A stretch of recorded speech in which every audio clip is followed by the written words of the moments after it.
How do I choose an AMC? What is a realistic expectation of return, right? এটা আপনাকে আপনার নিজস্ব emotional bias থেকে save করবে। হ্যাঁ। এখানে খুব ইন্টারেস্টিং একটা কোশ্চেন আপনি করেছেন, হ্যাঁ, এবং এটা হচ্ছে secret sauce. Ali bhai, thank you for coming today. And I think it's a great honor to have you here. And what Edge has been doing over the last few years has been amazing. Not just for Edge itself, but for the entire mutual fund industry as well, right? So thank you for coming, Ajke. Absolute pleasure, thank you Siam. আমি মনে করি যে বিনি আমাদের mutual ফান্ডের ইন্ডাস্ট্রিতে একটা খুব গুরুত্বপূর্ণ একটা রোল প্লে করছে in terms of financial literacy and মানে awaring people about investing, particularly on mutual fund products. Thanks for taking it up. I think I wanted to. This has been something of like a passion of mine for a long time, and I'm finally able to contribute to this, and that's actually has been my biggest driver. I'm using to Edge Net to Shurkuri, right? Yeah. So just looking at their funds, like if you kind of look at the portfolio right now, their growth fund is like 40 crores as of last quarter. Income fund around 70 crores. Bangladesh Mutual Fund, which is your balance fund, around 20, and I think Shoria Fund around 14 crores. So overall, like a 150 crore portfolio that you have in Edge right now.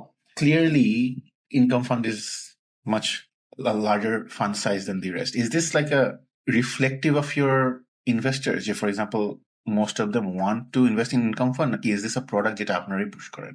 The first thing, কারণ আমরা যেটা basically একটু পিছনে গিয়ে শুরু করি, আমরা যখন এই ব্যবসাটা করা শুরু করলাম এজ অ্যাসেট ম্যানেজমেন্টের মিউচুয়াল ফান্ড ম্যানেজমেন্ট, আমাদের প্রথম যে ফান্ডটা আমরা করতে চেয়েছিলাম সেটা ফিক্সড ইনকাম ফান্ড করতে চেয়েছিলাম। খুব সিম্পল, কারণ ক্লাস 3 পাস না করলে কেউ ক্লাস 5-এ ওঠে না। সো উই থট যে বাংলাদেশে আসলে বেশিরভাগ লোকই খুবই রিস্ক সেন্সিটিভ। আমাদের ধরেন ইনকাম লেভেল বা আমাদের ওভারঅল পার্সোনাল ফাইন্যান্স সিচুয়েশনটা এমন যে most of our investors are not in a position to take huge risk. আর ফাইন্যান্সিয়াল লিটারেসি এখানে একটা বড় জিনিস। তো ধরেন আমরা যখনই একটা ইনভেস্টমেন্ট বা ফাইন্যান্সিয়াল প্রোডাক্ট সেল করতে যাই বা কথা বলি এটা নিয়ে, তখন the first questions we get মানে আস্কড ইজ যে এখানে যদি আমি ইনভেস্ট করি তাহলে বছরে কত পার্সেন্ট রিটার্ন পাবো। এখন এই প্রশ্নটার জবাব কিন্তু আপনি ইকুইটি ফান্ড করে আপনি দিতে পারবেন না, কারণ ইকুইটি বাই ডেফিনেশন এটা তো ওঠানামা করে। সো আপনি কিন্তু বলতে পারবেন যে আপনি বছরে এত পার্সেন্ট রিটার্ন পাবেন। So by definition, আমাদের ইনভেস্টারদের general average profile is more suitable for fixed income investing. Fixed income তো ফিক্সড বলা যাবে না, but you can give them a range, right? Within এরকম রিটার্নস থাকবে, রাইট। সো ওইটা তো ধরেন হচ্ছে কি ডিগ্রিজ অফ আনসার্টেনিটিসটা অনেক কম। সো আপনি যদি আমরা যেটা করি ফিক্সড ইনকাম ফান্ডে, কিন্তু আমরা এখনো যখন কেউ ইনভেস্ট করে বা জানতে চায় বুঝতে চায় তখন আমরা একটা ইন্ডিকেটিভ রেঞ্জ বলি, এবং ওই রেঞ্জটাও কিন্তু আমরা বেশ কনজারভেটিভ হইতে বলি। সো দ্য আইডিয়া ইজ যে আমরা যখন বলছি প্রমিস করার সময় আমরা কম বলছি, ডেলিভার করার সময় যাতে একটু ভালো এক্সপিরিয়েন্স পায় লোকজন। তো ওই দিক থেকে কিন্তু আপনি ওই প্রবলেমটা সলভ করতে পারবেন। So going back to your question, আমাদের দেশে সার্বিকভাবে সিচুয়েশনটা এমন যে এখানে fixed income fund is more suitable for average investors, এবং that's how we wanted to start. But তখন আসলে ফিক্সড ইনকাম ফান্ডের করার জন্য যেই ধরনের রেগুলেটরি ফ্রেমওয়ার্ক দরকার সেটা হয়তো তখন রেডি ছিল না। আস্তে আস্তে ইন্ডাস্ট্রি ধরেন রেগুলেটর ওগুলো একটু কাইন্ড কনসিডারেশন নিয়ে নিয়েছে, আমাদের যারা ভালো কমপ্লায়েন্ট অ্যাসেট ম্যানেজার্স আছে তারা ভালো প্রোডাক্ট এনেছে। সো তাতে করে আপনি দেখবেন যে সব কয়টা অ্যাসেট ম্যানেজমেন্টেরই fixed income fund is bigger than their equity funds. So এখানে আরেকটা ইস্যুস আছে, সেটা হচ্ছে আমাদের ইকুইটি মার্কেটের ডেভেলপমেন্টও কিন্তু গত 7-8 বছরে যেভাবে হওয়া উচিত ছিল, বা আরো বড় করে যদি বলি 20-25 বছরে যেরকম হওয়ার কথা ছিল সেরকম হয় নাই। If আমার পার্সোনাল বিলিভ যে যদি হতো, that fund would have been bigger. Would have been bigger, but I would say fixed income fund would still be dominating. কারণ আপনি এখন যদি দেখেন বাংলাদেশের ওভারঅল ইনভেস্টমেন্ট ল্যান্ডস্কেপ, ওখানে ধরেন আমাদের সঞ্চয়পত্র মার্কেট $30-35 বিলিয়ন অ্যাসেট আছে, ট্রেজারিতে আরো $30-40 বিলিয়ন, তার মানে হচ্ছে $70-75 বিলিয়ন হচ্ছে fixed income instruments. On top of that আমাদের এফডিআর আছে আরো $100 বিলিয়ন। সো $170 বিলিয়ন হচ্ছে আপনার ফিক্সড ইনকাম প্রোডাক্টস। সেখানে ইকুইটি মার্কেট মেয়ারলি 50 বিলিয়ন যদি আপনি সবকিছু ধরেন, ইনভেস্টেবল ইকুইটি হয়তো 15 billion. That's true. The thing is, coming from the perspective যে অনেক সময় you look at like YouTube বা অন্য জায়গায় the advice যেটা দেয় যে go for the age rule, go for the age rule. Age rule হচ্ছে যে whatever your age is, ওই যে ওই 100 minus your age ফিক্সড ইনকামের তরটুক and the rest in equity, right? তখন যেটা বলে if you're younger, go more for equity. If once you're growing older, তখন একটু ব্যালেন্সড হয় towards fixed income. But given that আমাদের এখানে uncertainties about obviously the last 6-7 years about equity fund যা ছিল, I would say that becomes more of a guideline, তাই না? মানে it's not like a fixed rule যে হ্যাঁ আমি ইয়াঙ্গার দেখে আমার ম্যাক্সিমামই ইকুইটি দিতে হবে, বা আমি ওল্ডার দেখে আমার ম্যাক্সিমামই ফিক্সড ইনকাম দিতে হবে। do you give এরকম টাইপের কোনো অ্যাডভাইস টু ইয়াঙ্গার জেনারেশন? আমরা সাধারণত দেই, কিন্তু একটা জিনিস হচ্ছে কি যে কোনো জিনিসে এগুলো তো আসলে সায়েন্স না, this are all arts, so has to be contextualized. So বাংলাদেশের কন্টেক্সটে আপনি যদি দেখেন, আমার তো ওই কোয়ালিটি ইকুইটি প্রোডাক্ট থাকতে হবে। সো আনফর্চুনেটলি আমাদের স্টক মার্কেট ওইভাবে ডেভেলপ করে নেই যেভাবে ধরেন ইউএস বা ডেভেলপ মার্কেট গুলোতে কাজ করেছে। ইনফ্যাক্ট অনেক ডেভেলপ মার্কেটও কিন্তু ভালো স্টক মার্কেট নাই। সো যেহেতু ওটা নাই, সেহেতু আমি ওই প্রেমিজের উপর কিন্তু ইকুইটি প্রোডাক্ট বেশি সাজেস্ট করতে পারছি না। ইভেন থাইল্যান্ডেও লাইক ইকুইটি মার্কেট কিন্তু খুব একটা পপুলার, ওদের fixed income is much more popular. এখানে আরেকটা ব্যাপার আছে সিয়াম, সেটা হচ্ছে ফিক্সড ইনকামের, মানে আপনি ডেভেলপ মার্কেটের কথা যদি চিন্তা করেন, ডেভেলপ মার্কেটে কিন্তু interest rates are lower, right? So ওখানে risk you are taking by investing in fixed income is lower, and also real return by investing in fixed income is not really very attractive. So ধরেন আজ থেকে 3-4 বছর আগে একটা near zero ছিল, so negative ছিল in fact. So but বাংলাদেশে কিন্তু ফিক্সড ইনকাম যে ইনস্ট্রুমেন্টস গুলো আছে এগুলোর রেট বেশ অ্যাট্রাকটিভ এখনো, as we are speaking now, right? So ওই জিনিসটাও একটা ব্যাপার যে আমি যদি গাছের নিচে দাঁড়িয়ে যদি ফল ছিঁড়ে খেতে পারি, তাহলে আমি মগডালে কেন যাবো? ফিক্সড ইনকাম যদি আপনার যে রিটার্ন দরকার আপনার পার্সোনাল ফাইন্যান্স পার্সপেক্টিভ থেকে, ধরেন আপনার লাইফের যে গোল আছে, গোল ABC, আপনি যদি এই 3টা গোল 12% বা 11% রিটার্ন করে পেয়ে যান, তাহলে আপনার তো 15-18% রিটার্ন টার্গেট করার কোনো দরকার নেই। এবং যেহেতু ওটা দরকার নেই, সেহেতু আপনি ইকুইটিতে ইনভেস্ট করুন। ওই ইনক্রিমেন্টাল রিটার্নের জন্য যত রিস্কটা নিতে হচ্ছে, it's I think doesn't make sense, তাই না? যে এত বেশি রিস্ক, ওটাও ঠিক, এতটুকু রিটার্ন নিব, ওটাও ঠিক। আবার অ্যাবসলিউট পার্সপেক্টিভ থেকে যে আমার তো রিস্ক নেওয়ার দরকারই নেই, আমার যে অবজেক্টিভটা সেটা ধরেন 8% রিটার্ন করলে I am making this up, so why should I go into uncertain territory? Make sense. Imagine like একটা নিউ ইনভেস্টর আসে, হ্যাঁ, like over the last few years, I know যে মিউচুয়াল ফান্ডস নিয়ে অনেক ডিসকাশনস হচ্ছে, and this is a asset class যেটা এখন আরো অনেক মানুষজন শিখতেছে। একটা নিউ ইনভেস্টর আসলো, wants to know কোথায় ইনভেস্টমেন্ট করবে, right? and there are like two decisions যেটা ওর নিতে হয়। একটা হচ্ছে অবভিয়াসলি কোন ফান্ড আমার জন্য রাইট, বাট অলসো কোন এএমসি আমি চুজ করবো, right? How do I differentiate between like কোন এএমসি তে যাবো ভার্সেস কোন ফান্ডে যাবো? Let's break this down. First, a fund, which fund is right for me? এরকম যখন একজন কেউ আসে আপনার কাছে, what do you usually tell them? যে কোন 3টা জিনিস দেখা উচিত, কোন 4টা জিনিস দেখা উচিত টু আন্ডারস্ট্যান্ড যে আমার জন্য কোন ফান্ডটা রাইট?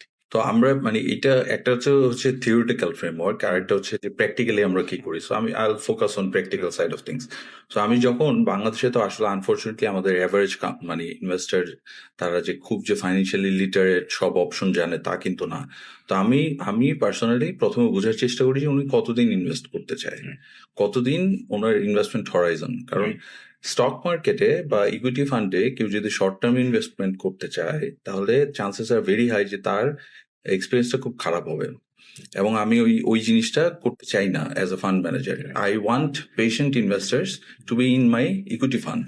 এবং যারা বেশি দিন ইনভেস্টেড থাকতে চান না, তার মানে হচ্ছে যে ওনার রিস্ক নেওয়ার এবিলিটি কম। সো রিস্ক নেওয়ার এবিলিটি যেহেতু কম, তাকে আমরা ফিক্সড ইনকাম ফান্ডটা সাজেস্ট করি। সো ওই জিনিসটা ওনার সাথে কথা বলে আমি বোঝার চেষ্টা করি ওনার হরাইজন। একটা জিনিস কি জানেন, যে ইয়েস, অনেক সময় সে নিজেও জানে না যে আমার রিস্ক অ্যাপেটাইট কি। অনেক সময় যে লাইক হ্যাঁ আমি রিস্ক টেকার। এই জন্যই সিএম আমি বললাম যে থিওরিটিক্যাল জায়গাটায় আমরা কথা না বলে আমরা প্র্যাকটিক্যাল সাইডে যাই। আমরা মানে আমি কিন্তু ওনাকে জিজ্ঞেস করি না যে আপনি কতটুকু রিস্ক নিতে পারবেন, আপনি কি কখনো রিস্ক নেওয়ার এক্সপিরিয়েন্স আছে কিনা, ওই কোশ্চেন গুলোতে কিন্তু আমি যাই না। আমি যাই আপনি কতদিন ইনভেস্টমেন্ট করতে চাচ্ছেন, কতদিন এই টাকাটা আপনার দরকার হবে না। কারণ আপনার Horizon, investment Horizon is the proxy for the risk taking ability of the investors. যদি কেউ দীর্ঘমেয়াদে বিনিয়োগ করে স্টক মার্কেটে করে, তাহলে যেটা হবে সেটা হচ্ছে যে শর্ট টার্ম মার্কেট ভলাটিল সেটা অফসেট হয়ে যাবে। এবং লম্বা সময় বাংলাদেশ আমরা যেহেতু ধরেন still a very strong growing economy, এবং এখানে যে কোম্পানিগুলোতে আমরা মোস্টলি ইনভেস্ট করি, এই কোম্পানিগুলো কিন্তু সেক্টর মানে রেসপেক্টিভ সেক্টর লিডার, মানে টপ 1-2 এর মধ্যে আছে। Very well manage balance sheet management team. So এই কোম্পানিগুলো যদি দেশের ধরেন রিয়েল গ্রোথ যদি 6% হয়, সাথে ইনফ্লেশন 6%, সো 12% কিন্তু জিডিপির মানে অ্যাভারেজ গ্রোথ, নমিনাল জিডিপির তো অ্যাভারেজ, রাইট? সো যারা খুব ভালো তারা তো নিশ্চয়ই 15-20% রেটে গ্রো করাটাই স্বাভাবিক, এবং হিস্ট্রিক্যাল ডেটায় কিন্তু সেই রিফ্লেকশন আছে। সো ধরেন কোম্পানিজগুলো যদি 15-20% রেটে গ্রো করে আর আপনি যদি রাইট ভ্যালুয়েশনে ইনভেস্ট করেন, চান্সেস আর ভেরি হাই যে আপনি 15-20% রিটার্ন করবেন। ক্যাভেটটা হচ্ছে যে এই রিটার্নটা আপনি প্রতি বছর ইকুয়ালি পাবেন না। হতে পারে যে আপনি 4 বছর আপনি 0% করে পাচ্ছেন, 5th ইয়ারে গিয়ে আপনি 75% রিটার্ন পেয়ে গেলেন, তো অ্যাভারেজে আপনার 15% রিটার্ন হয়ে যাচ্ছে। সো ওই যে শর্ট টার্ম ভোলাটিলিটি, বা আমরা এটাকে বলি temporary appetite for taking risk. হ্যাঁ, টেম্পোরারি লস। আপনি ধরেন আজকে 100 টাকা বিনিয়োগ করলেন, এটা কিন্তু আগামীকালই 95 টাকায় চলে যেতে পারে। এখন যদি এইটাকে আপনি খুব বেশি ফোকাস করেন তাহলে you can never stay invested, right? So আমরা যেটা মনে করি যে রিস্ক হচ্ছে actually temporary loss of capital. 95 টাকায় যেতে পারে, বাট এটা ওখানেই থাকবে না, because the company fundamental is way more strong. So এটা 95 থেকে রিকভার করে 110-120 করে আস্তে আস্তে সময়ের সাথে সাথে আরো কম্পাউন্ডিং এফেক্ট হবে। সেই কনভিকশন আমাদের যে কোম্পানিতে নাই, সেই কোম্পানিতে আমরা সাধারণত ইনভেস্ট করি না। সো গেটিং ব্যাক টু ইট, এখানে ধরেন আপনার রিস্কের জায়গায় আমরা ওই হরাইজনটাকে অনেক বেশি ফোকাস করি, আর সাথে পার্সোনাল তো কিছু, আপনি যেমন বয়সের কথা বলেন, ডেফিনেটলি ধরেন কেউ যদি পোস্ট রিটায়ারমেন্ট কোনো ইনভেস্টিং প্ল্যান করতে চায়, সেক্ষেত্রে কিন্তু আমরা একটু ডিসকারেজ করি যে স্টকে আপনি বেশি যাবেন না। আবার একইভাবে ধরেন খুব এমন অনেক হয়েছে যে একজন ইনভেস্টার, তিনি হয়তো স্টুডেন্ট, হয়তো আপনার এক্সট্রা কারিকুলার কোনো একটা প্রফেশনাল এঙ্গেজমেন্ট থেকে উনি কিছু সেভ করেছেন, সেই টাকাটা হয়তো ওনারা ফিক্সড ইনকাম ফান্ডে দিতে চান, কিন্তু উই উড সাজেস্ট যে না, আপনার একটু ইকুইটিতে দেন, কারণ আপনার যে পার্সোনাল সার্কামস্টেন্স সেটা ওটার জন্য আরো বেশি উপযোগী। Enough time to compound over time. I mean, I think that makes sense. Amar, like for the last few years, I think you've seen this as well, right? যে হ্যাঁ, ইনভেস্টমেন্টস নিয়ে অনেক ডিসকাশনস হচ্ছে, and I've said this so myself, যে হ্যাঁ, মানুষজন আরো financially savvy হচ্ছে, but at the same time there has been so much misallocation of funds as well, and this mainly comes, আমার ধারণা is from expectations, যে আমি কি এক্সপেক্ট করি as a investor versus what the product is, right? যে I know যে fixed income product আমাকে steady income দেন over time দিবে, বাট আমি গ্রোথে দিব for 2 years, it's a miss alignment of my and most of the time যখন questions আসে যে আচ্ছা কত রিটার্ন পাবো, দ্যাটস এ 10-12% অন অ্যাভারেজ, এটা কি 1 কোয়ার্টারে নাকি 6 মাসে নাকি 1 বছরে? That kind of makes you understand যে আচ্ছা there is still a lot of things left to learn, যে আচ্ছা what is a realistic expectation of return, right? Have you ever faced like any situation যেখানে you kind of have to say যে আচ্ছা you're not ready for investments, that you're not ready to invest your money because expectations are not realistic? এরকম কি কখনো every now and then এটা আসলে হয়, কারণ হচ্ছে কি যে আমাদের তো আসলে দেশে একটা বড় ইনফর্মাল ইকোনমি আছে। সো এই ইনফর্মাল ইকোনমিতে অনেক মানুষের ইনভলভমেন্ট আছে। তারা হয় কি, ইনফর্মাল ইকোনমি মানেই কিন্তু হচ্ছে কম্পিটিটিভ না, সো একটা ক্যাপটিভ মার্কেট। সো আমরা যে লোন মানে শার্কস বা এগুলো যেগুলো শুনি আর কি, সো ওখানে যারা এক্সপোজড তাদের কিন্তু হয় কি এক্সপেকটেশনটা অনেক এলিভেটেড থাকে। আবার যারা রিটেল লেভেলে বিভিন্ন রকমের ব্যবসা করে যেগুলো কম্পিটিটিভ না, বিভিন্ন রকমের প্রভাব বা এক্সেস কন্ট্রোল করার মাধ্যমে করে, ওই সব ব্যবসাতেও খুব অ্যাবনর্মাল রিটার্ন হয়। সো ওখান থেকে ওই এক্সপেকটেশনটা আসে। আরেকটা জিনিস সিয়াম খুব ইম্পর্টেন্ট, যে ধরেন আমরা ল্যান্ড বা রিয়েল স্টেট মার্কেট কিন্তু বাংলাদেশের সাধারণ মানুষের ওয়েলথের একটা বড় সোর্স, স্পেশালি আরবান সেন্ট্রিক পপুলেশনে। তো যেটা হয়েছে যে ধরেন 80s বা 90s onward real estate market কিন্তু খুব হাইপার রিটার্ন জেনারেট করেছেন, এবং আমরা এই যে আপনি রিটার্ন বলছেন, রিটার্নটা কিন্তু ক্যালকুলেট করা বা রিটার্ন কোন রিটার্নটা অ্যাকচুয়ালি আপনার রিটার্ন সেইটা বোঝাটা কিন্তু একটা ব্যাপার। যেমন ধরেন আমি আজকে 10 লাখ টাকা দিয়ে একটা ল্যান্ড কিনলাম, আজকে 2026, আমি এটা 2056 সালে মানে 30 বছর পরে এটা ধরেন আপনার এই 10 লাখ টাকার ল্যান্ডটা 20 লাখ টাকা বিক্রি করলাম। সো আমি কিন্তু আপনাকে এসে বলবো যে ভাই আমি 100% রিটার্ন করেছি, হ্যাঁ, এবং on the face of it looks wow, Ali তো ল্যান্ড কিনে অনেক টাকা বানাইছে, বাট এইটা কিন্তু ইজ নট দ্য ফ্যাক্ট। 30 বছরে ডাবল হওয়া মানে হচ্ছে বেসিক্যালি আপনার রিটার্ন কিন্তু ভেরি ভেরি সাবপার, মানে খুবই আনঅ্যাট্রাকটিভ রিটার্ন।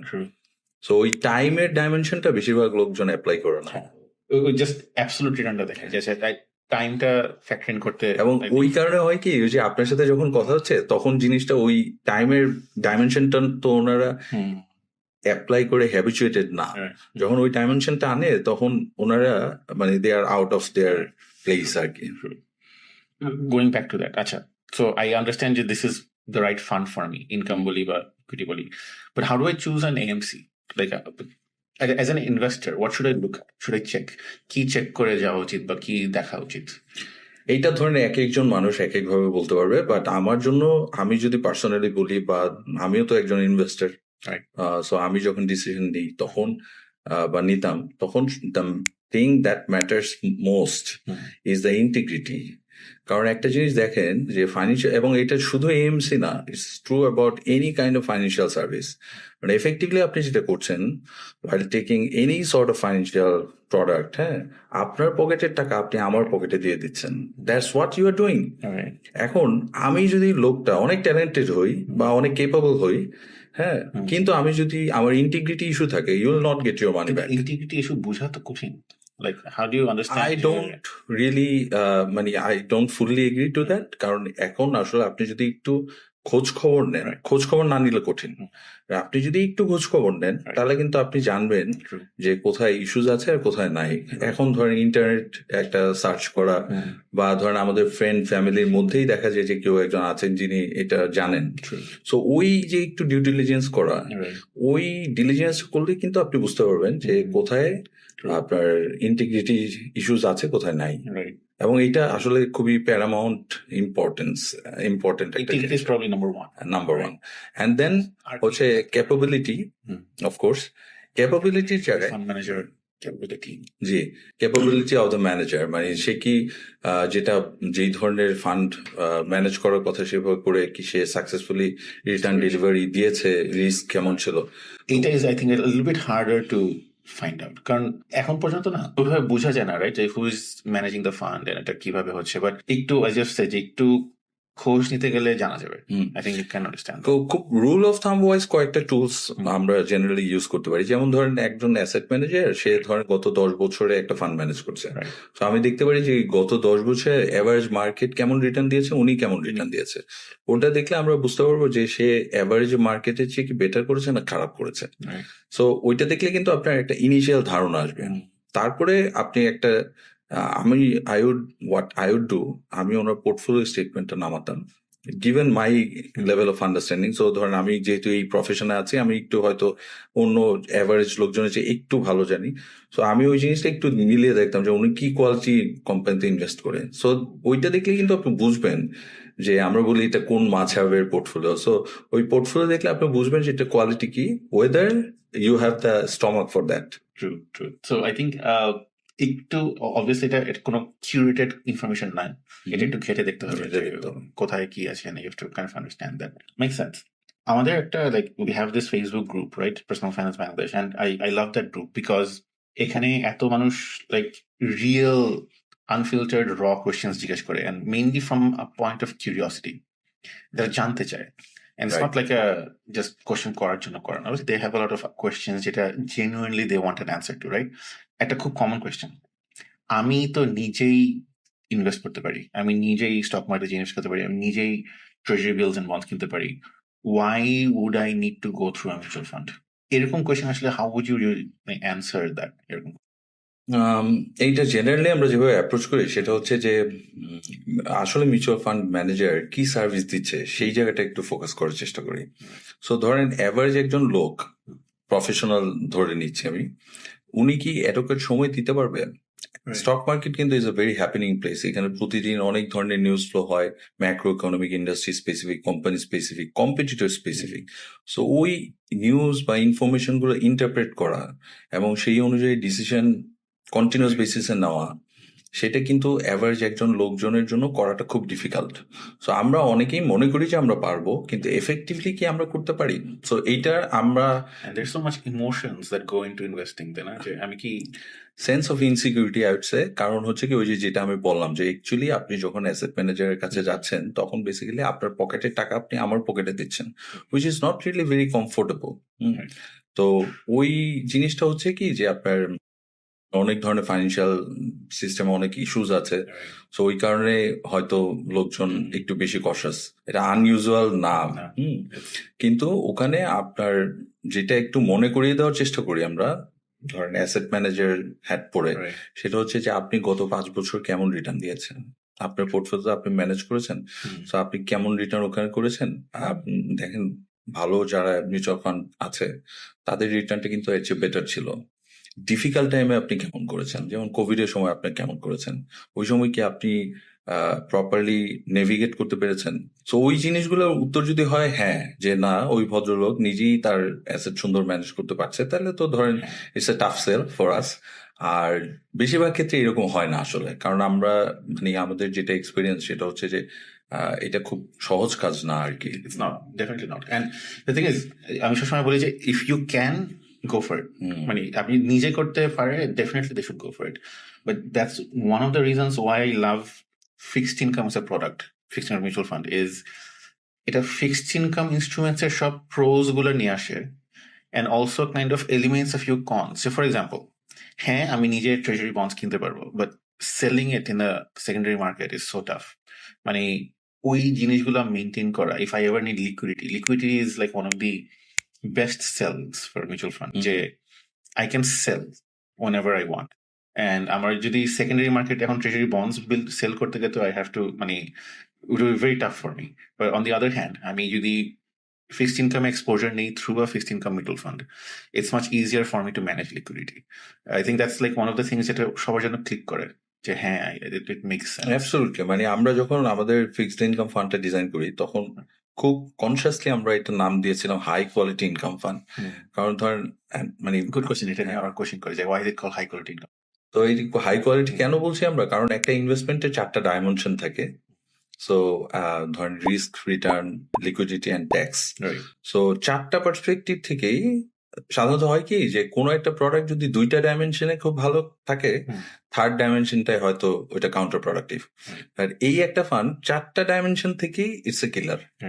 হ্যাঁ, সো ধরেন আপনার তখন ট্রেজারি মার্কেট খুব ভালো ছিল versus of course bank deposits and whatever bond markets we had. So ওই তুলনায় ধরেন আপনার the return prospect was much better, যেহেতু ট্রেজারিতে we were concentrating more, so এটার রিস্ক সাইডটা অনেক বেটার। আবার লিকুইডিটি যেটা আপনি বললেন, আমি কিনছি কিন্তু ফান্ডের পোর্টফোলিওতে আছে 10 বছরের bond, but I am adhering to overnight liability. মানে আপনি ধরেন 5 বছরের বন্ডের রিটার্নটা পাচ্ছেন, কিন্তু আপনি যদি চান নেক্সট উইকে বা নেক্সট মাসে বা নেক্সট বছর আপনি এটা লিকুইডেট করতে পারছেন খুবই conveniently without going anywhere, understanding anything in. That's a huge sell for people যারা আর নট অ্যাওয়্যার। ওরা কিন্তু এখনো চিন্তা করে যে মিউচুয়াল ফান্ডে যাওয়া মানে লকড। এটা শুধু সিএম বাংলাদেশ না, আপনি যদি আশেপাশে যে কোনো মার্কেট দেখেন, যেমন ইন্ডিয়াতে it's a huge market for fixed income funds. এবং আমি যেটা মনে করি যে বাংলাদেশেও যদি মিউচুয়াল ফান্ডের উত্থানটা আমরা যেভাবে ফোরসি করছি সেভাবে হয়, fixed income fund will be spearheading that. So I honestly believe it's the best investable product right now, মানে personal belief. But আমি একটা very stupid question করবো, হ্যাঁ, very basic question. সেটা হচ্ছে যে let's say আপনার একটা AMC, you have a fixed income fund, I have an AMC, I have a fixed income fund. আমাদের না, both of us have access to the same assets, treasury bills, and একই রেটে আমি কিনতে পারবো, একই রেটে আপনি কিনতে পারবেন। How does that differentiate between one AMC and the other? মানে for example, মানে it's a, মানে I would think যে তাহলে সব fixed income return তো একই রিটার্ন দিবে যদি আমি একই access to the assets pi. how does that work? এখানে খুব ইন্টারেস্টিং একটা কোশ্চেন আপনি করেছেন, হ্যাঁ, এবং এটা হচ্ছে সিক্রেট সস।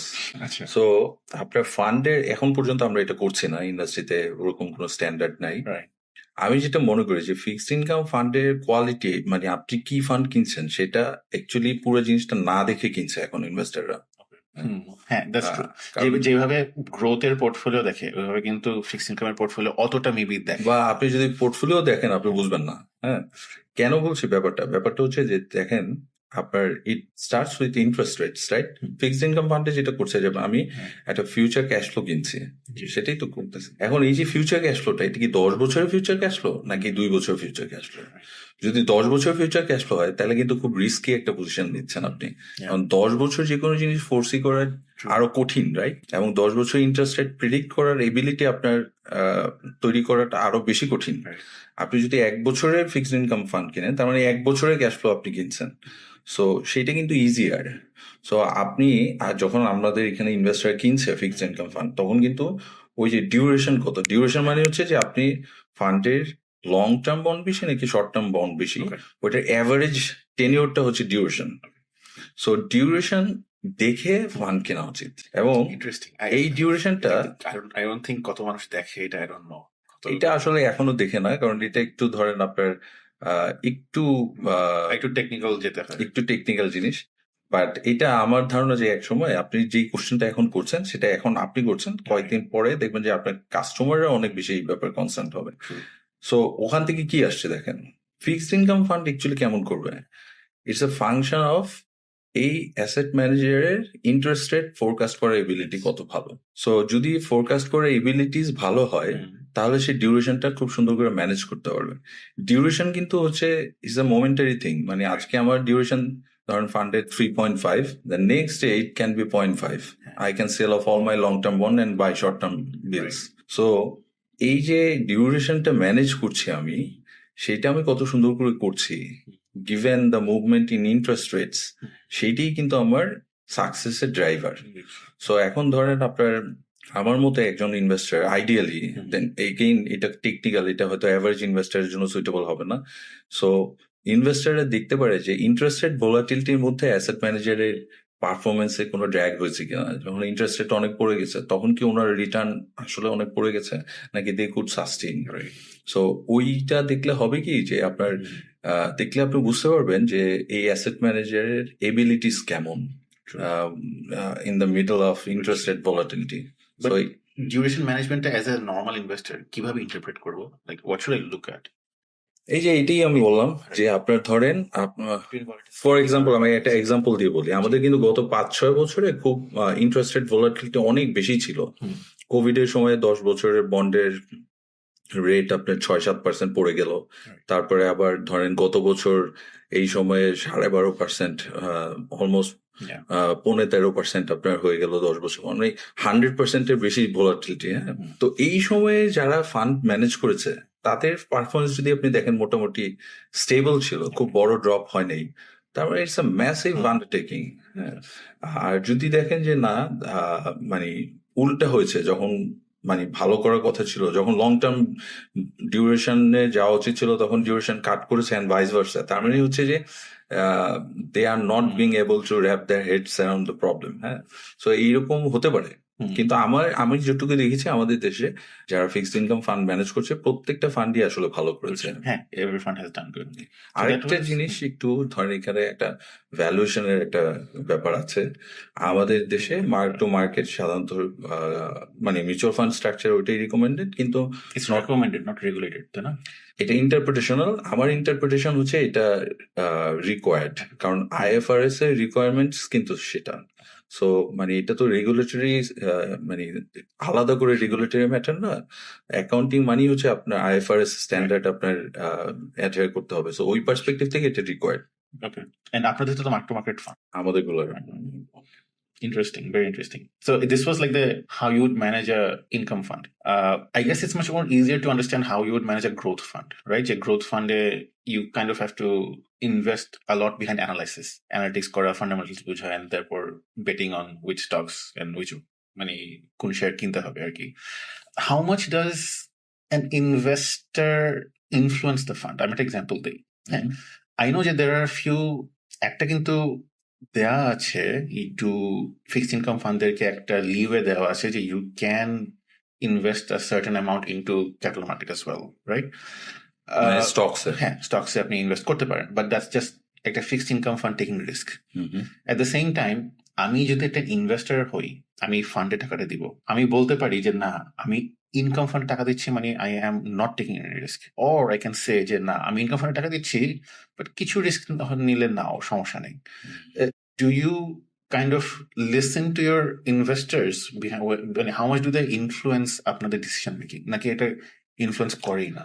আমরা তো আসলে ধরেন এটা অ্যাকচুয়ালি ওই লেভেলে ইনফ্লুয়েন্স করে না আপনি যেই লেভেলে বলছেন, কারণ আমাদের ফান্ডগুলো যখন তৈরি হয় তখন কিন্তু ডিক্লেয়ার করতে হয় যে আমার ফান্ডের স্ট্র্যাটেজি কি হবে। So looking at the market, not just momentarily but taking a long term view on market, you structure your product and then you stay committed to it. So আমাদের ফিক্সড ইনকাম ফান্ডে আমরা যেটা করেছি যে আমরা believe that যে প্রোডাক্টের একটা স্ট্যান্ডার্ডাইজেশন হওয়া খুব ইম্পর্টেন্ট। সো এক প্রোডাক্টের টাইটেলে আরেক ধরনের এলিমেন্টস আসলে যেটা হয় যে ইনভেস্টার গেটস কনফিউজড। আর একটা জিনিস হচ্ছে পিওরলি ওই অ্যাঙ্গেলে যে আপনাকে আমি যেটা বলছিলাম যে আমাদের যেহেতু বেশিরভাগ ইনভেস্টার জিজ্ঞেস করে যে এই ফান্ডে ইনভেস্ট করলে আপনি কত পার্সেন্ট রিটার্ন দিতে পারবেন, তো ওখানে যদি আমার 10% ইকুইটিও থাকে I can't commit any number realistically. So সেই কারণে আমরা চেয়েছি যে ফিক্সড ইনকাম ফান্ডটা পিওরলি নন স্টকস ইউনিভার্স দিয়ে হোক। এখন আমরা কি ওইভাবেই করি? টু সাম এক্সটেন্ট ইয়েস, ওইভাবেই করি। আমাদেরও যে একদমই হাই রিস্ক নাই তা না, যেমন আমাদের একটা কনভার্টিবল প্রেফার্ড শেয়ারসে এক্সপোজার আছে উইচ ইজ ধরেন আপনার which will be converted into stocks for sure. But এইটার যেই মানে এটার যে ক্যারেক্টারিস্টিক্স সেটা হচ্ছে more like a bond for the interim period. এবং আমাদের যে ফান্ডের যে স্ট্র্যাটেজি, শুরুতে যেটা স্ট্র্যাটেজি ছিল সেখানে যেই আমাদের ইউনিভার্স ছিল যে বন্ড এবং convertible bonds.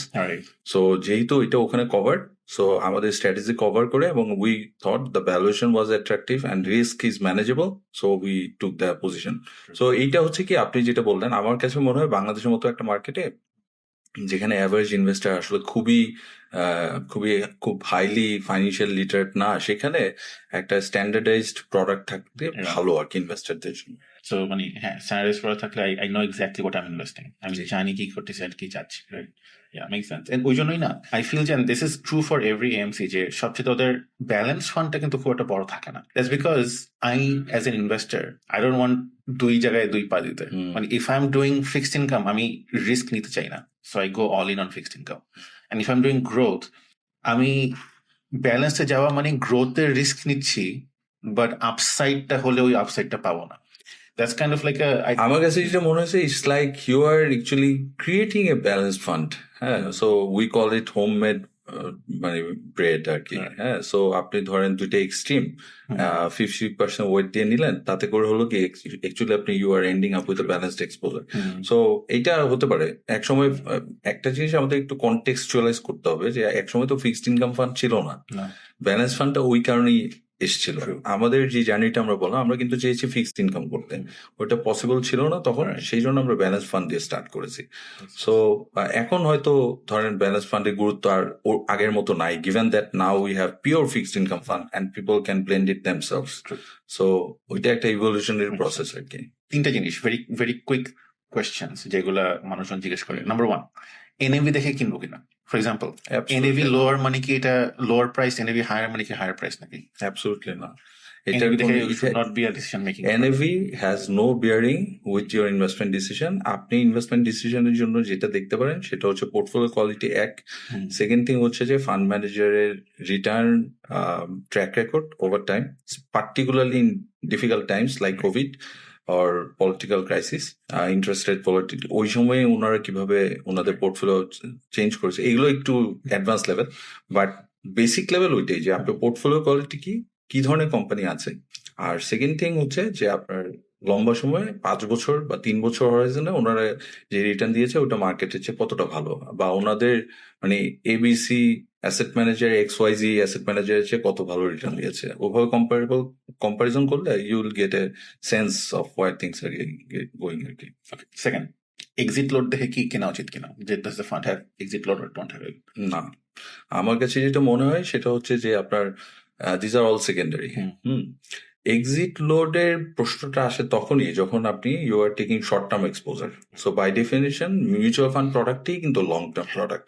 So the longer you are holding, actually compounding এর যে একটা ম্যাজিক আছে সেটা কিন্তু আমরা আসলে মানে জেনারেলি বাংলাদেশে এটা লোকজন এক্সপিরিয়েন্স করে নাই বলে আমাদের এত কষ্ট হচ্ছে to really grow our investment market. But এই কম্পাউন্ডিংটা কিন্তু সাংঘাতিক ব্যাপার। মানে ধরেন আমি যদি একটু উদাহরণ দিয়ে বলি, সিয়াম, লোভ সামলাতে পারতেছে না, ধরেন আপনি আজকে যে বাচ্চাটা জন্ম নিল, সেই বাচ্চাটার জন্য তার প্যারেন্ট যদি 1 লাখ টাকা দিয়ে একটা অ্যাকাউন্ট সেট করে এন্ড দেন প্রতি বছর যদি 50,000 টাকা করে ওই অ্যাকাউন্টে আপনার জমা দেয় এবং এই পোর্টফোলিওটা যদি 12% করে গ্রো করে, on the child's 18th birthday the child will have more than 50 lakh taka এবং only 10 lakhs would be out of pocket investment. So ধরেন আপনার 5.5 টাইমস, টু বি অনেস্ট, যে আপনার ধরেন 18 বছরে আপনি প্রতি 1 টাকা সেভিং উইল বিকাম 5.5 টাকা।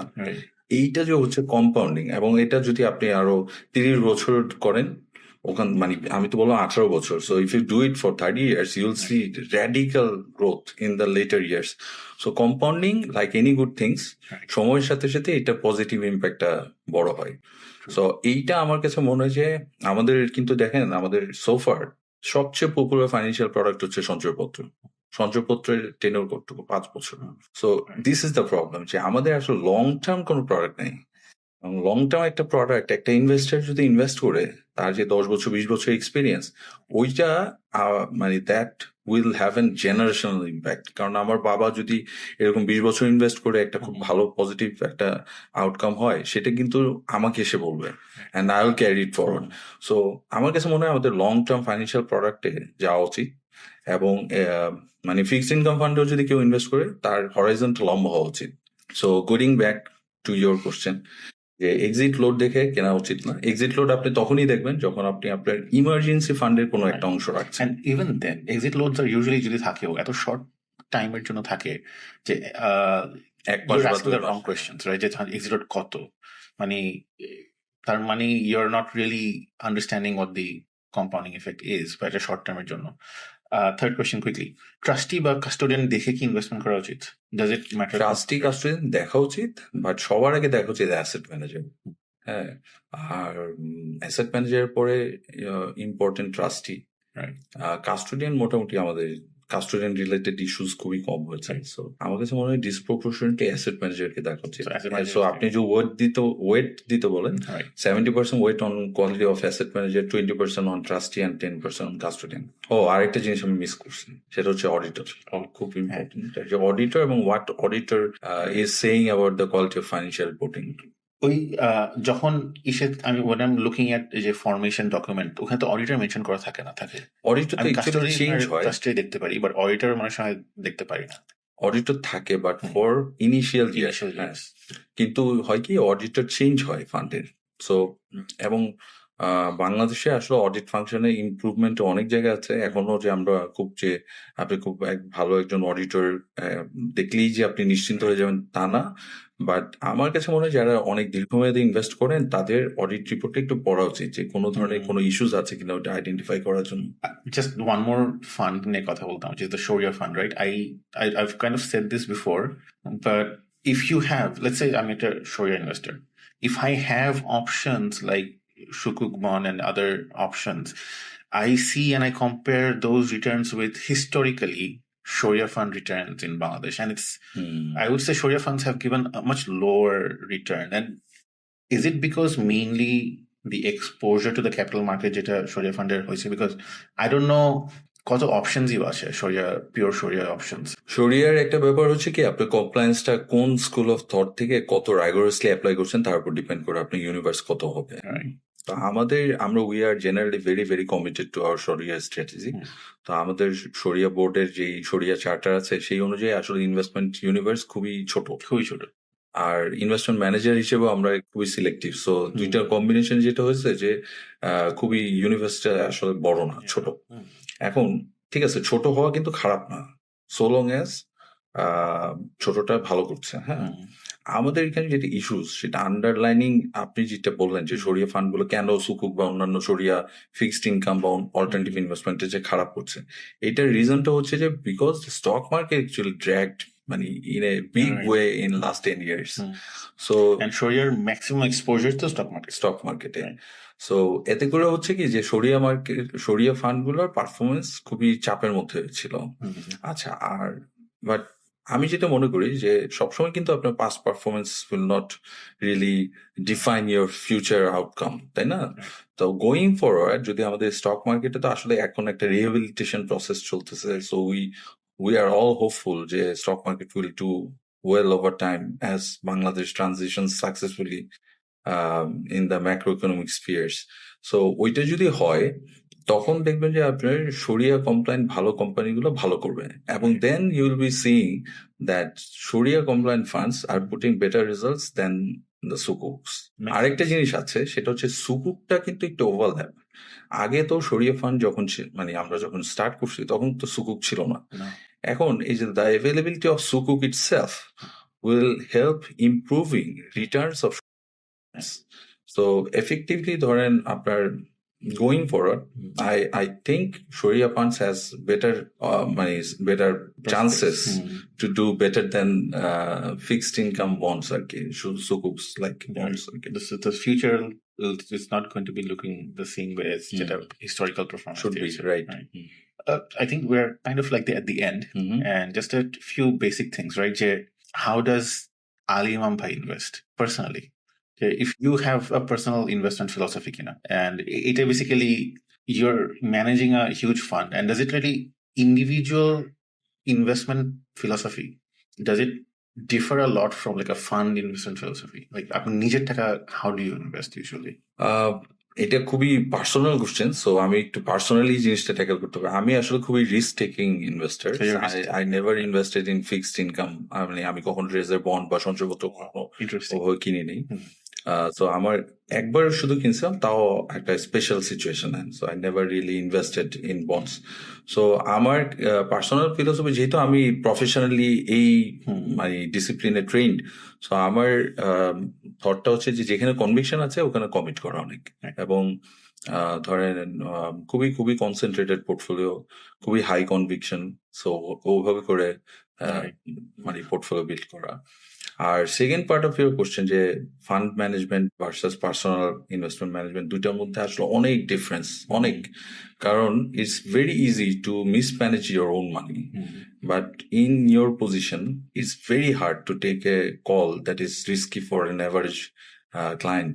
সো আমরা সবসময় যেটা করি সেটা হচ্ছে যে আমাদের সাধারণ যারা ইনভেস্টার তাদের কথা মাথায় নিয়ে ইনভেস্টমেন্টটা করা, যাতে কোনো ধরনের ক্যাপিটাল মিস অ্যালোকেশন না হয়, লোকজনের এক্সপিরিয়েন্স যাতে খারাপ না হয়। হ্যাঁ, so it is very very sensitive for us. So আরেকটা জিনিস না বললেই না, যে আমরা যেভাবে ইনভেস্টমেন্ট ম্যানেজ করি সো ফার এজের, সেটা হচ্ছে যে we do it through a team effort. So we have a research team, যারা প্রতিটা ইনভেস্টমেন্ট মিটিং এ they sit in the meeting and they present their ideas.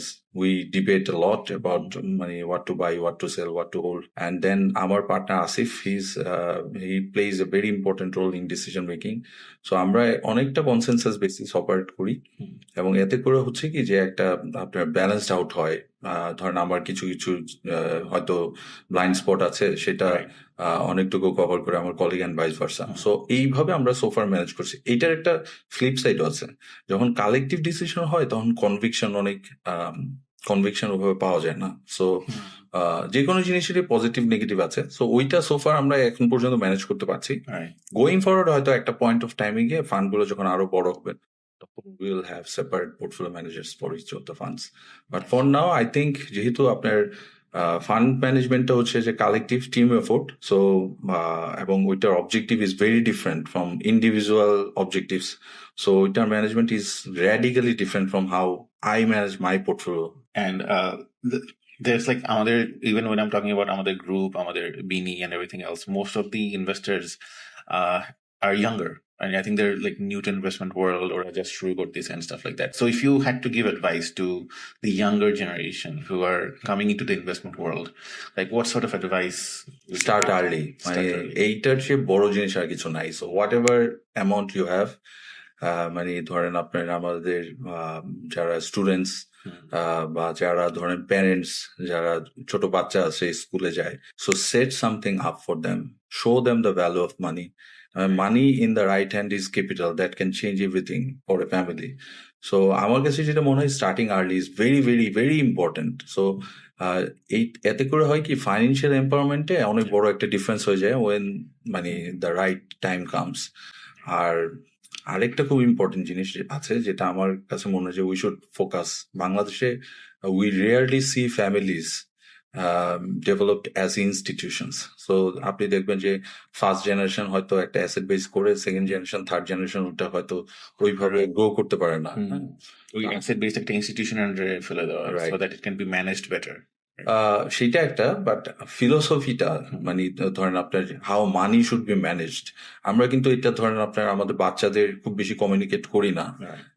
বেশিরভাগ ধরেন আমি আমার আশেপাশে যা দেখি আর কি, যে ধরেন আপনার যে ইকোনমিক রিয়েলিটি এটা থেকে মানে জেনারেলি লোকজন একটু ডিটাচ থাকে.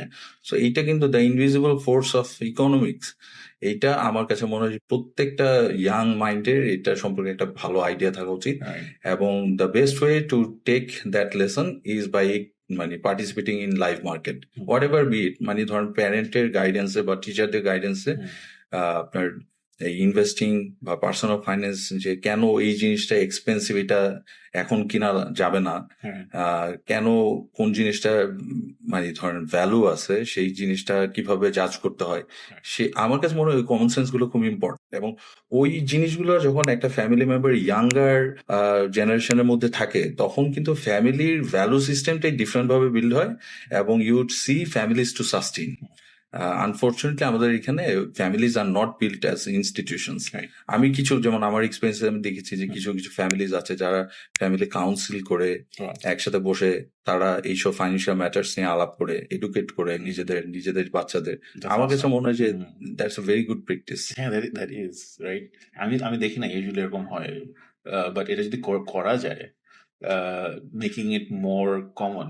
টকিং অ্যাবাউট মানি, অনেক সময় ইভেন ওল্ডার জেনারেশনে একটু কেমন ছিল যে টাকা নিয়ে কথা বলা যাবে না বা এরকম কিছু, but making it more easy to access should be the first step. মানে কথাবার্তা বললে হয় কি, আর এখন তো আসলে অনেক ধরনের knowledge resources very much available, so এটা খুব ইজি হয়. So getting back to your question, I think the first point is starting early. The second thing is not wasting. মানে ধরেন আপনার বেসিক্যালি আমি যেটা দেখি আর কি, যে আমাদের অনেক জায়গায় আমরা খুব মানে ওয়েস্টফুলি বিহেভ করি, সেটা ঠিক না. যেমন আমি আমার সমসাময়িক সময় যেতে দেখেছি যে fresh graduates out of university, so getting married by borrowing money from banks, হ্যাঁ, so it's a big sum of money they are taking for nothing, for a party to throw, for nobody. So আমার কাছে মনে হয় যে ওই জিনিসগুলো একটু চিন্তা করা. তারপর ডিপ্রিসিয়েটিং অ্যাসেট কেনা আমাদের জেনারেশনে এবং আমাদের জাস্ট ইমিডিয়েট আগের জেনারেশন, এখনকার জেনারেশনে একটা মানে উল্লেখযোগ্য সংখ্যক ফ্যামিলির real wealth will be destroyed by investing heavily in real estate. So এইটা সময়ের সাথে সাথে আস্তে আস্তে ধরেন সারফেস হবে. সো মিস অ্যালোকেশন খুব সাংঘাতিক জিনিস. এটা সময়ের সাথে সাথে ধরেন আপনার অনেক ধরনের ড্র্যাগ তৈরি করে. পিপল মানে ধরেন লোকজন মেডিকেল সার্ভিস নিতে পারে না, বাচ্চাদের ভালো স্কুল কলেজে পাঠাতে পারে না. সো মিস অ্যালোকেশনটার ব্যাপারে আমরা সবাই একটু কেয়ারফুল থাকা উচিত. আর আদার ওই অ্যালোকেশনটা মানে ধরেন টাকা ধার করে বড় ধরনের ল্যাভিশ এক্সপেন্ডিচার না করে বা ডেপ্রিসিয়েটিং অ্যাসেট না কিনে, বরং একটু সেভ করে এপ্রিসিয়েটিং অ্যাসেটস ইনভেস্ট করলে যেটা হয় যে সময়ের সাথে সাথে প্রসপারিটি আসে. So that is more important. Right. So, is there anything, by the way, I think we're kind of at the end, আমার কোনো questions নাই, but is there any topic that you wanted to talk about, বা is there anything that you think যে আমাদের কথা বলা উচিত? একটা জিনিস হচ্ছে কি, যে ধরেন আমাকে অনেক ইনভেস্টর জিজ্ঞেস করে যে এখন কি ভালো সময় ইনভেস্টার, মার্কেট নাকি ভালো হচ্ছে এরকম. সো আমি একটা জিনিস বলতে চাই, মানে দিস ইজ পার্ট অফ অনেক কোয়েশ্চেন্স আছে, অনেক কোয়েশ্চেন. সো আমার কাছে মনে হয় যে there is no perfect time to invest, you just have to start it. এবং ইনভেস্ট করাটাই আপনি কাউকে মানে হয়তো একটা অ্যাসেট ম্যানেজারের প্রোডাক্ট কিনছেন বা কারোর কাছ থেকে সার্ভিস দিচ্ছেন, but you observe, you try to learn what's happening. আমার কাছে মনে হয় এটা খুব ইম্পর্টেন্ট যে start early, don't try to time it, এবং don't feel rush to get out. মানে ধরেন একটু রিটার্ন হয়েছে তাড়াতাড়ি বের হয়ে মানে আমি একটু আউট স্মার্ট করার একটু প্রবণতা দেখি। সো ওইটার কোনো দরকার নেই, you just leave it there, so long as it's compounding you will be just fine. হ্যাঁ মানে খুব দ্রুত আমি ঢুকে খুব দ্রুত বের হয়ে যাবো, এইটা is not really that kind of game. Investing is a very marathon like long term compounding game. So asset manager ওখানে কিভাবে হেল্প করে, সবচেয়ে বড় যেই অ্যাসেট ম্যানেজারের যে রোল আমি আগে বলতে মিস করছি, সেটা হচ্ছে যে এটা আপনাকে আপনার নিজস্ব ইমোশনাল বায়াস থেকে সেভ করবে। আই এম নট, আপনি যদি আমার ফান্ডে ইনভেস্ট করেন, আপনার যে বায়াস গুলো আছে সেগুলো কিন্তু আপনাকে আপনার এই ইনভেস্টমেন্টে আর কোনো এফেক্ট করতে পারবে না, because I am taking decisions not you. So আমরা ইনভেস্টিং অনেক বড় একটা মানে ইনভেস্টিং সাকসেসে অনেক বড় একটা অংশ আসে হচ্ছে ইমোশনালি কত সুন্দর করে ডিসিশন নিচ্ছেন তার উপর। সো ওই জায়গাটায় আমার মনে হয় যে asset managers can play a better role than average person in Bangladesh. So thank you, Adi bhai, for taking the time and coming. I think our people in our group and our community will really love all the advice and everything that you have talked about. Always a pleasure.